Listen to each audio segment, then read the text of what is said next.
Bonjour à toutes et à tous, bienvenue sur KTV, Quizy FM, le 106.9 pour un temps de parole en direct à la radio et à la télévision. Eric Ourcade pour le SE UNSA, il est avec nous sur le plateau. On vous a dit ce matin, il va faire des révélations. On va voir si c'est vrai, si c'est faux. Il est avec nous. Eric, bonjour. Bonjour. Merci d'avoir accepté notre invitation. Juste avant de rentrer dans le vif du sujet, si vous êtes d'accord, on a eu vent comme quoi ça bougeait au niveau national, au niveau de l'UNSA et de l'organisation. Oui, c'est ça. On a complètement renouvelé le bureau national.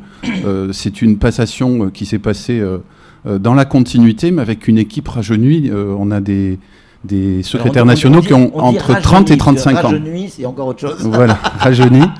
Et Ils ont le même âge que Macron quasiment. Hein. Oui, le parallèle, je suis pas sûr que ça va plaire au SE UNSA, ce genre de parallèle. Mais bon, ils sont plus jeunes que Mélenchon.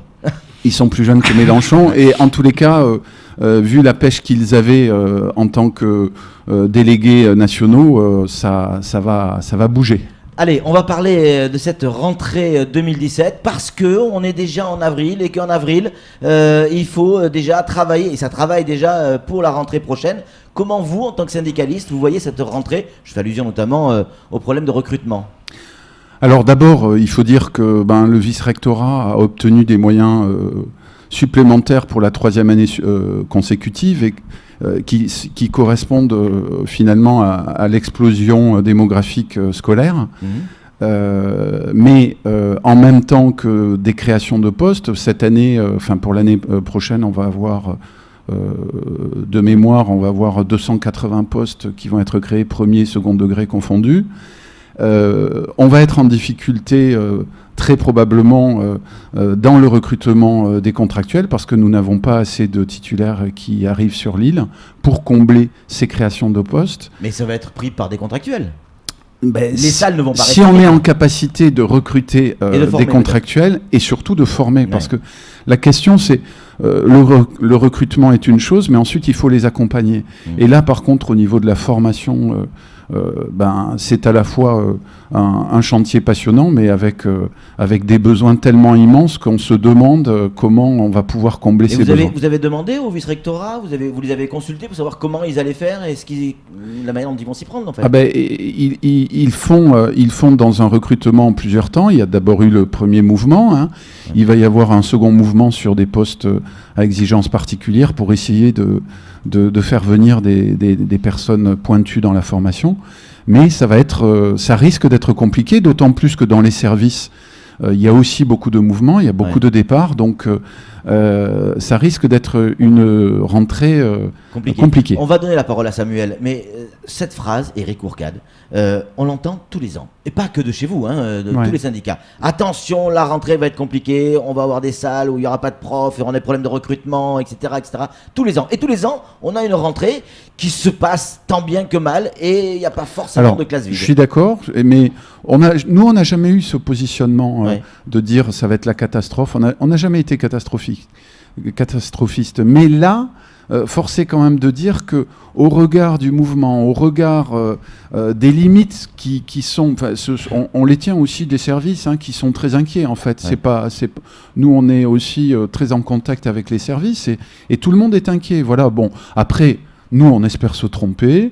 On sait que le vice-rectorat travaille, mais il y a quand même, on arrive à la limite du système là. Voilà, la question elle est là. Alors, on va donner la parole à Samuel, juste pour information, parce que là aussi c'est important. Vous êtes donc un fonctionnaire, normalement pas le droit de vous exprimer, mais là vous intervenez en tant que syndicaliste. Oui. On est bien d'accord, bien sûr. Pour que tout soit bien clair.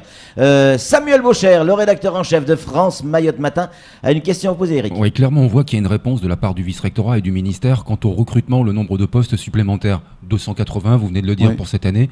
En attendant, il y a une réponse à laquelle vous n'avez une question à laquelle j'ai pas eu de réponse pour le moment de la part du ministère, c'est l'attractivité, parce qu'on en est à plus de 45% aujourd'hui de contractuels. Les titulaires ne viennent pas. Oui, on sera peut-être au-delà de 50% l'année prochaine. Oui, mais ça reste un chantier. Il devait y avoir une clause de revoyure en avril qui n'aura pas lieu. Ça avait pourtant été promis. Voilà, présidentielle oblige. Ça n'est pas fait pour arranger la situation, parce que sur cette clause de revoyure, nous avions des propositions à faire, en particulier la question de la fiscalisation des indemnités, pour faire en sorte que les collègues n'aient pas l'impression de toucher des indemnités pour ensuite les payer aux impôts. Après, la question de hausser l'indexation, on a bien compris que c'était quelque chose de beaucoup plus compliqué, parce que ça rentrait dans un cadre départemental des DOM, de droit commun. Bon, ceci étant, est-ce que Mayotte est encore un département d'outre-mer ? Est-ce que Mayotte ne devrait pas avoir un système dérogatoire ? Nous, c'est notre position. On pense qu'on ne peut pas considérer Mayotte comme les autres départements d'outre-mer. Ben parce qu'on n'est pas au niveau... On est bien le 101e département français. On n'est pas au niveau de structuration, même au niveau tout simplement d'application des textes, à la fois de la fonction publique, mais regardez par rapport au chômage, par exemple, aux indemnités chômage, on ne va y arriver qu'en 2018. Et tout un tas d'éléments nous permettent de dire que Mayotte mérite un système dérogatoire pour pouvoir faire face aux besoins du territoire. Ça veut dire quoi, un système dérogatoire ? Ça veut dire quoi ? Que ça veut dire qu'on ne considère pas Mayotte... n'est pas adapté à Mayotte, ce que vous voulez dire ? Non, ça veut dire qu'il faut considérer Mayotte différemment des autres départements d'outre-mer. Avec un effort particulier. Exactement. Flo, une réaction ? Oui, moi j'avais une petite réaction par rapport à la rentrée 2017, la problématique que vous expliquez sur le manque, c'est-à-dire qu'on pourrait toujours continuer à combler avec des contractuels, oui. Mais au final, on n'a plus assez de personnes pour les accompagner sur le terrain. C'est ça le risque. C'est ça, et puis bon, il va y avoir aussi la première année de l'ESP, c'est formidable pour Mayotte, hein, c'est bravo à ce travail fait par le vice-rectorat. Simplement, nous, on se demande comment ça va être organisé à partir du moment où c'est une antenne de La Réunion à Mayotte, qui va intervenir ? Est-ce que ce sont des enseignants de La Réunion ? Est-ce que ce seront des enseignants de Mayotte ? Bon, sur ces points-là, on va demander des éclaircissements, mais j'ai envie de dire, il y a tellement de chantiers à Mayotte qui sont passionnants et qui sont nécessaires à mettre en place, qu'on ne sait pas comment cette multiplicité de chantiers va se réaliser, quoi. Alors, avant de parler de l'eau, il y a quand même des choses qui fonctionnent, Eric. Quand on voit je sais plus si on dit les maîtres plus ou les profs plus, ceux qui vont aider les gamins l'après-midi qui ont des difficultés, ça a été mis en place, c'est plutôt une bonne chose. Ça fonctionne, ça, ou pas ? Oui, ça fonctionne, mais actuellement, nous, sur le terrain, on a beaucoup de maîtres plus qui sont utilisés, par exemple, avec les directeurs pour éviter des odeurs absolument insupportables. Dans les écoles qui n'ont pas l'eau, ils portent des seaux toute la journée, au lieu d'être auprès des élèves. Ça, c'est la réalité. Pour dans le sud. Les chiottes. Oui, pour faire en sorte que les toilettes soient à peu près propres. Alors qu'ils devraient être là pour enseigner auprès de nos gamins. Exactement. Allez, on va parler du problème de l'eau. Depuis le début, évidemment, de l'eau et de l'école, depuis le début, vous vous êtes intéressé au sujet, vous êtes parti à la rencontre des représentants de l'État avec des réunions régulières. Même certains vous ont taxé d'être très très proche de la préfecture. Ces réunions régulières, elles ont donné quoi ? Alors, nous, là, je parle avec mon mandat de secrétaire général d'UNSA Éducation. Bien sûr. Si vous voulez, nous avons tout de suite rencontré, c'était le 22 décembre, la préfecture, pour dire que la position d'UNSA Éducation, c'était de dire si coupure d'eau il y a dans le sud, si pas d'eau, pas d'école. Force est de constater que la préfecture, le vice-rectorat ont remarquablement travaillé les 3 premières semaines, et les établissements du Sud ont tous été pourvus en eau, sauf la CEP de Chirongui, où il y a encore un vrai problème et les collègues sont en souffrance là-bas. Depuis, nous avons revu le préfet d'abord le 21 janvier, puis ensuite nous avons rencontré Madame Puvillin, Nathalie Puvillin, conseillère des Outre-mer, qui arrive d'ailleurs aujourd'hui sur Mayotte. Et là, force est de dire qu'on ne suit plus du tout la logique des décisions prises par la préfecture. Alors, quelle décision ? Parce que nous, justement, on a le sentiment qu'il n'y a pas de décision. Eh bien, justement, si, il y a une décision, c'est d'abord de considérer qu'il est tout à fait normal de dire à l'ensemble de la population, on va manquer d'eau, mais c'est seulement le Sud qui se restreint. Ça, c'est déjà, pour nous, totalement inaudible politiquement. On ne peut pas admettre cela. La deuxième chose, c'est On nous dit en décembre, il faut restreindre dans le sud, et on voit que grâce à cette restriction, ça remonte. 3 semaines après, on était passé de 14% à 24%. Aujourd'hui, on est à 86%. On voit bien que les restrictions sont nécessaires, mais dans le même temps, on voit qu'à Dzoumogné, ça continue à baisser entre fin décembre et janvier parce qu'il ne pleuvait pas. Et pour autant, on n'a pas arrêté les restrictions d'eau. On n'a pas décidé des restrictions d'eau dans le Nord. Et ce que nous, on trouve inadmissible, c'est que on nous disait en décembre, il n'est pas question de tanker d'eau, ça va coûter trop cher, parce que c'était notre proposition, ça va coûter trop cher, les désalinisations aussi, etc., etc. En janviie et début février, on nous dit que finalement c'est envisagé. Dans le même temps, on entend que la Réunion refuse cette affaire d'acheminement de l'eau. On va même nous affirmer qu'on est en capacité de mettre des terminaux au début de la saison sèche. Nous, on dit non, mais il faut arrêter de prendre les gens pour des imbéciles. On a le sentiment que on navigue à vue dans cette affaire et que il y a un vrai problème qui remonte sans cesse de la part des enseignants et des directeurs d'école dans le premier degré en particulier. Ouais. C'est le problème sanitaire. On a quand même des enfants qui sont exposés à des vrais problèmes sanitaires. On les minimise. Moi, je me demande pourquoi l'ARS ne tire pas la sonnette d'alarme, parce que nous, on considère qu'au regard de ce qui nous est remonté, il s'agirait de vraiment s'en inquiéter. Bon, après, moi, je ne comprends pas non plus le mutisme des élus. Je ne les vois pas, je ne les entends pas. Si, le député Aboubacar, nous l'avons contacté après notre entrevue avec Madame Puvillin, et là, le député Aboubacar a fait en sorte de faire avancer un peu la chose. On ne peut pas dire qu'il ne se passe rien. On a vu ces rampes d'eau installées près des écoles et donc de l'eau a priori... Non, il n'y a pas des rampes d'eau à côté de toutes les écoles, malheureusement. Nous, on se demande si véritablement pourquoi on ne place pas les rampes d'eau à côté des écoles. Pourquoi elles sont situées souvent ailleurs qu'à côté des écoles. Ça, c'est quelque chose qui nous laisse perplexes, parce que je sache quand même, la priorité, c'est l'éducation des enfants. À cause de ces restrictions d'eau, les enfants, soit n'étaient pas à l'école jusqu'aux vacances de février, soit après, ils ont eu des journées raccourcies.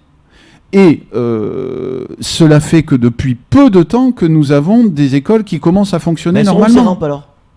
Si vous dites qu'elles ne sont pas à côté des écoles, nous on a fait des images, il y a des rampes à côté des écoles. Écoutez, moi je comprends bien qu'il est très important pour Mayotte d'avoir des rampes d'eau, par exemple, proches des mosquées, je veux bien l'entendre.